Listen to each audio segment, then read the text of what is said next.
আরে বাবু, থানার থেকে তোরা কেবা করে ছাড়া বলো, সে কথা বলি না তো। কইলেম তো ভাই, পুলিশ আমার পরিচিত ছিল, দেখেই আমাকে চিনে গেলাইলো। আর সেই জন্য তো ধরে থানায় নিয়ে গেছিল।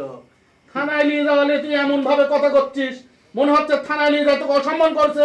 না না, আদর করে চা বিস্কুট খাওয়াইছিল। এই তোরা থামবি, ঝগড়া বাদ দিয়ে আসল ঘটনাটা কি ঘটেছে সেটা কর শুনি। আরে তেমন কিছুই না রাজা ভাই, ওই তাগরে সন্দেহ হয়েছিল তাই থানায় ধরে নিয়ে গেল, জিজ্ঞাসাবাদে বাইর হয়ে গেল আমার ব্যবসার কথা। এখন আবার কয় কি চালান দিয়ে দিই, সাথে সাথে ওসি সাহেব এসে কেন চুপ করেন, চুরাই মাল সহ ধরি চালান দিলেই কিছু হয় না, আর এগরের কাছে তো কিছু নেই। এগরে চালান দিয়ে অযথা সরকারের খরচ বাড়ায় লাভ কি? দামি কথা কয়েছে তো, তারপর কি ছাড়ি দিলে? খালি দামি কথা কয়ে ছাড়ে যায় নাই, সাথে কিছু কামও করা লাগিছে। এই এমন ভাবে তুই কথা করছিস রে রঞ্জু, অযথা মানুষের মনে পুলিশ সম্পর্কে একটা ভয় ধরায় দিচ্ছিস। তেমন কিছু না ভাই, ওই একটা মুসলিকা নিয়ে আমাকে ছাড়িয়ে দিল, এটা তো তারা লিবিরি বারে, এটা তারপরে পুলিশের লোক, তাহলে তো আইন মতো কাজ করাই লাগবি না। মুসলেকা? কিসের মুসলেকা? কিসের আবার? সেনে মনে হয় লেখা ছিলে যে আমরা দিনে আর কোনোদিন চুরি চামারি না করি। আমরা তো খালি মনে করো যে টিপ দেওয়ার মালিক, আর তো কিছু জানি না।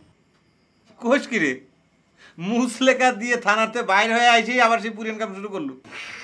করছেও কি বাইরে, করছেও কি থানার মধ্যে তো কাম শুরু হয়ে গেছে। ওই ল্যাপটিনে যাওয়ার জন্য দরজার সামনে এক জোড়া জুতে ছিল, নিয়ে চলে আসলো। কি কোষ? বাহ বাবা, ফাইন তা, এটা তো নতুন মনে হচ্ছে। হয়, ঈদ উপলক্ষে কেনাকাটার ফাঁকে মারিয়ে দিছি। এটার দাম কত হবে, কত ধরবে?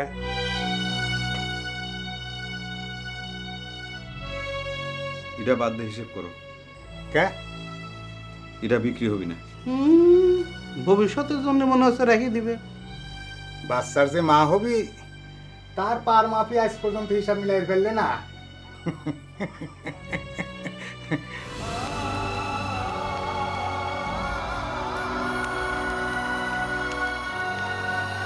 আচ্ছা, জুলি খামাখা এসে বাড়ি মাথায় তুলেছিল, চোরেরা তো ঠিকই বহাল তবিয়তে বাড়ি ফিরে আইছে। তোমার তাগের উপরে তো রাগ কিসের জন্য কত আম্মা? তোমার কোনো কিছু তো কোনোদিন তারা চুরি করে নাই। তোরই বা তাগের উপরে তো দরদ কিসের জন্য?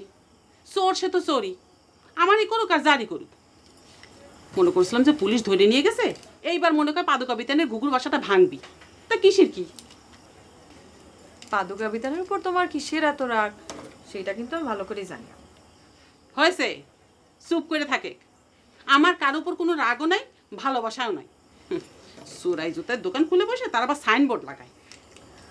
আচ্ছা আম্মা, সত্যি করে একটা কথা কত, তোমার হবু রামাই দেখতে বেশি ভালো নাকি রাজা? এই তো এইবার বুঝতেছি তো আমার রাগ কিসের জন্য। আমার রাগ তো তোর উপরে। মানুষে কয় যে একটা মাত্র মিয়া, বিয়ের এত তাড়াহুড়া কিসের জন্য? আমি না বুঝি।